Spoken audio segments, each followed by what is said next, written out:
ह्या आपल्या गारबटमध्ये चिंचवलीतर्फे आतोनी बरोबर ना? मग चिंचवलीतर्फे आतोनीमध्ये कुठं भातशेती हा प्रकार तयार मजगी तयार झाली का? नाही झाली. मग कुठं केलेली आहे? हे जे अशी जे केली आहे ते कुठं केलेली आहे? हे सगळं भातशेती आहे.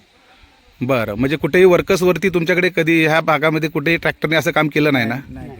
हां, एवढं बरोबर आहे ना? बरोबर. ठीक आहे. म्हणजे कसं माहिती आहे काय तुम्हाला, जे भातशेतीसाठी जे पैसे आलेत मजगी, शासनाने शेतकऱ्यांना मजगीचा अर्थ असा की जी जमीन रानमाळ जो आहे, वर्कच जमीन जी आहे त्या जमिनीचं शेती पाहिली असं. हां, तर त्याच्यामध्ये तशी शेती त्यांना तयार करायची होती. शासनाचा उपक्रम असा आहे.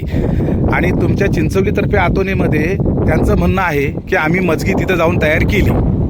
तर अशा प्रकारचं तुमच्या, आता तुम्ही सगळे चिंचवलीचे ग्रामस्थ आहात, तर तुमच्या इथं कुठं अशा प्रकारची मजगी तयार झालेली आहे का? मग हे जे केले ते काय केलंय? ही भातशेती ओढून दिली. हां, भातशेती आहे. काय केले? रिपेअर करून दिली. दुरुस्ती, भातशेती फक्त दुरुस्ती करून दिली. मजगी अशा प्रकारचं काही केलेलं नाही. बरं, ठीक आहे.